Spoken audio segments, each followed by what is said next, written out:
Hey everybody, welcome to the Bullseye channel. Today we are going to be talking about flying with air pistols. So there are a few videos out there of flying with firearms, but for me, the most harrowing experience is always when I'm flying with air guns. So in this case, air pistols, because they have cylinders and, people are weird about that at the airport. So I recently just got back from Winter Air Gun in Colorado Springs. This is the case that I took. I haven't even unpacked it, so it could be strewn all about, so you'll see the dirty. And I got a couple pro tips for you, for those of you who are traveling with air pistols, and really to a certain aspect, firearms as well. So these are always fun. So let's go ahead and let's get started. I'll talk about the case in general and sort of like the setup. Then I'll talk about how I packed it on the inside, and then what my experience was, and then some tips for you if you're going to the airport and you're traveling with air guns. So I'm going to go ahead and get the keys and we will talk about this. So this is a Pelican 1650 case. It's kind of like their medium-sized case. It is on rollers down here. It has an extendable sort of like little handle so that you can wheel it around the airport.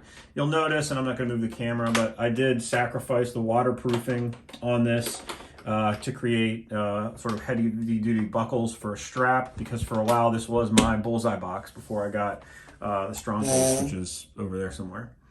I like them in general. I like the size. I think it's pretty much perfect for traveling. It's definitely got its wear marks on it.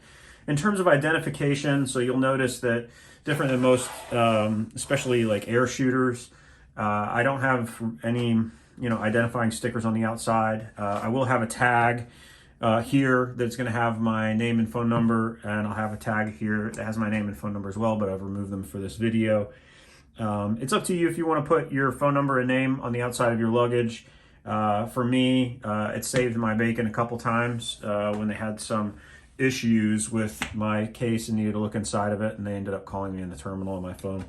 So right here you have the locks. So if you don't know already, you have to lock the cases for firearms, which includes air pistols as well, and paintball markers and things like that. So you can, I think, use a TSA approved lock, but I would recommend not. They do say that you have to be the person that has the method of opening it.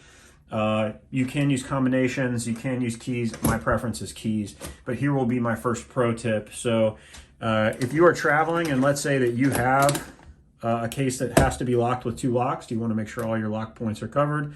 My recommendation first is to purchase a bunch of these that are key to like. They all have the same key. So I have 10 locks. They all use the same lock combination, and take 2 more of these in your carry-on luggage. They're not supposed to, but they have, in my case, cut my locks without my authorization, because the scanner back at TSA, I forget the lingo that you use, but it bricked my case and they had to look inside of it. And instead of trying to reach me a bunch of times, they ended up just cutting the lock. And by the time I got back to where I was supposed to go, it was no bueno, and I had no locks. They ended up giving me some. So travel with extra locks, all key to like. Let's go ahead and get this bad boy open. So I like the master locks. This one's had like the little plastic thing here knocked off. Nothing wrong with that. These are going to get used and abused. Pelican cases or Pelican-like cases really are the only way to go. All right, so let's go ahead and open this and we'll take a look. So the Pelican 1650 case, I have the padding sort of system around it that's usually used for cameras. I really like that. You may not. All right, so my stickers, as you can see, are on the inside. That's where your personality can shine through. Maybe not on the outside. Since I packed this on the way back, I have filled it with other things. Pro tip number 2 is, and this goes for your individual cases as well, if you don't have to struggle to get them closed, meaning you don't have to compress items in here to get these things closed, then you don't have enough stuff in here, okay? You need to put more stuff in. The more compact it is, the more compressed it is with sort of soft items, the better that your packing job is going to be. The more space, the more stuff can rattle around. The more your craft's going to get banged around. So in this case, I traveled out there with not so much stuff in it, learned my lesson the hard way. More about that later. I packed it with stuff on my way back. So we'll see if I was right. So this is just a coat that I bought for my father for Christmas. So that's that. This is this is the winter air gun. There's my placard or whatever. That's the shirt that you get when you shoot. So for those who didn't attend, that's what it looks like. Oh, excuse me. And this is basically the, the money part of the bag. So before I go through all these, let's talk about the process when you get to the airport. So third pro tip is going to be when you're traveling with air guns, just understand that when they see a cylinder, especially a cylinder like a PCP air gun that they can't open, your airline agent, usually not your TSA agent, but your airline agent might get a little, verklempt, right? It's to a certain extent, it's understandable. So in order to mitigate that, right, I would show up every minute of 2 hours prior to your boarding time. So that should be approximately 2.5 hours prior to your takeoff time. That should be the time that you are handing these over to the agent. The reason I say that is in the event that you're at a small local airport that is just really giving you a hard time and you can't make them see the light, you could conceivably get these things overnighted to your competition location if you needed to. And by these things, I mean the cylinders. So that's third pro tip, is show up early. Fourth pro tip is to just say these words when you show up. I am traveling with guns today and I would like to check them in. That is all you need to say. You don't need to say, I have Olympic super competition air pistols. You don't need to say the word air. Just say, I'm traveling with guns. Or you could even say, I have firearms to declare, and they will just begin the process. The TSA agents, airline agents they check firearms all day, right? It should not, unless they're new to the job, they shouldn't have any issue with it. But when you start introducing air or this or that, they're gonna get, they have the potential of getting a little bit sort of like standoffish. So just say they're firearms, or just say guns if you want to. They're going to go through their due diligence back at TSA anyway. They're going to take a look and see if there's anything questionable. Now, if you, another way to do that is to actually travel with firearms, right? In addition to your stuff. So depending on the state you're going in and what you're going to be doing, you might want to also bring an actual firearm. So here in this Pelican 1060 is an actual firearm. There you go. This is just a SIG P365.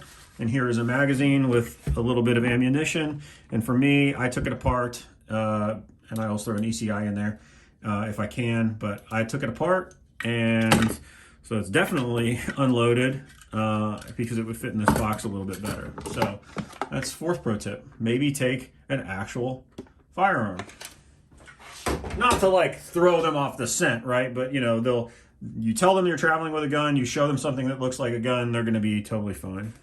So what other items are we taking? So for me, if I'm traveling, second most important is going to be my performance journal. Love the performance journal. This is actually the second one I've ever written in. The first one filled up just in time to get Service Revolver Distinguished. So it did produce a Distinguished badge for me.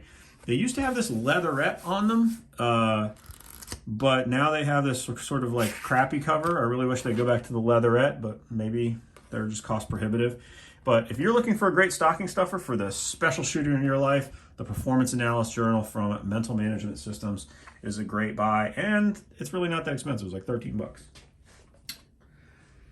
All right, if you're taking a firearm and carry, you're going to want to have a holster. There's a holster. You're going to want to have a patriotic hat, right? Not so much a pro tip, but a patriotic hat. This one is very light, very loose around my head so it doesn't give me a headache. And then there's a blinder there just in case. Very patriotic. If you're not American, you can still wear an American hat. Down here, we're going to have some of the knickknacks. So in here, going to have another set of prescription eyeglasses, just in case my other ones are lost or break. Another blinder, some backup pellets, just in case. I have liquid chalk that I keep in a bag so that it doesn't squirt all over everything. Handy dandy screwdriver. hold on, with screwdriving tip that will work with your air pistol. Then Trident gum, the unofficial shooting gum of the Bullseye channel. I love Trident and I love cinnamon. And then you've got sort of like your air pistol. So I keep this little case in here just in case there's anything flat that I want to put in there. This is just a padded case from Shooter's Connection. I saw Joe have these and really liked them, and so I bought a bunch of them, and they fit all kinds of platforms, so that's great. All right, so let's move on to the air pistols. So this system is really great because it'll hold 2 air pistols upright in their original cases. If I am traveling, I'm at the match, I'm no longer on an airplane, I'm probably not dragging this thing into the shooting center unless I'm, really, really dedicated. I'll usually throw one of these in a backpack, throw my backpack, and carry my primary in my hand. So let's go ahead and let's look at the Pardini. So this is a new purchase I got at Camp Perry. Love the people at Pardini. Love Pardinis. I actually at Winter Airgun. This is a Marini. I shot this on day 1 and I shot this on day 2 just because I was having fun.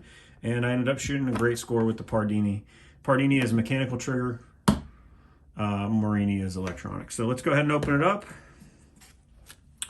This was a purchase while I was out there. So going out and packing these for air travel, I ended up having just stuff bouncing around way more than I wanted. So I bought a USA Shooting heavy duty towel to throw in here. Again, if you're not having to force it closed, then you have not put enough stuff in there. So I just pack this full of stuff. I've got, a fiber cloth, and obviously every air gun is going to come with its instruction guide and set of tools. Air pellets, I leave in here. Some people pack them. I've heard people packing them separately. I don't know why. But we'll learn this lesson the hard way. You're going to want these pellet trap keepers because on this gun in particular, my pellets popped open because I did not have this. I thought it would be secure. And this whole thing was just covered in 500 lead pellets, all in every part. I had to completely disassemble the air pistol. TSA rules for air guns are that the tanks must be separated, like not attached to the pistol or rifle, and they must be empty. All right. So Johnny rule follower, that's what I did. I would probably normally just keep this attached. So it's nice and steady and secure, but what I did instead was separate them and then insert a little bit of foam to make sure that they're not banging on this part of the pistol that interfaces with the tank. So you just want to make sure that these read as 0 as possible. Now, sometimes Southwest will say, open it up so I can view inside of it. And you have to explain to them that these are not designed to be opened, certainly not at an airport. And the only way that I can indicate is either by indicating a low pressure here and inserting the release to get the air to come out. And they're just going to have to TRUSTU. They may have an issue doing that. Also, and this is sort of silly, but silly works, I have little stickers on here that say empty. You can use like not Scotch tape, but regular sort of like painter's tape, and just write empty. And for some reason, that within the human brain, that is going to say, somebody checked that, and it definitely is empty.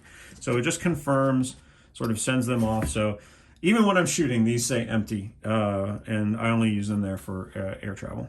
So, and then lastly, we have the air pistol itself, right? Comes out looking great. God, we love this color on the Pardini. Love the new sort of like dark green. I wanted to have Christmas colors, but I don't have a red cylinder. So yeah, looking really good. This is their compact model, so I put a little bit of padding right here. So there you go. That is the Pardini, and then we will take a look at the Marini. All right, go ahead and close this up. Very cool. Now let's pull out the Marini. Definitely the fancier of the two. So there we go, Marini. Opening it up, pretty much the same thing. Looks like this came out, popped out during flight. So we'll put that back over here. You might want to tape that down or maybe truffle it separately. Again, we have a towel here to cover. And as you can see, this did shift a little. You know, this is kind of out more than we might want. So let's go ahead and make sure that everything is okay, right? Here we go. There's your cylinder. It reads -40 on its meter, so it's definitely empty. It's the inverse of empty. There's a vacuum in there. Let's go ahead and we're going to pull out the air pistol. It looks like this did kind of pump through and was banging on something, but I think just by visual inspection, it looks fine. The arm is moving freely. I'm not hearing anything rattling, and let's go ahead and let's see. The electronics seem as though they work. There's no pellet in it, nor is there any air, but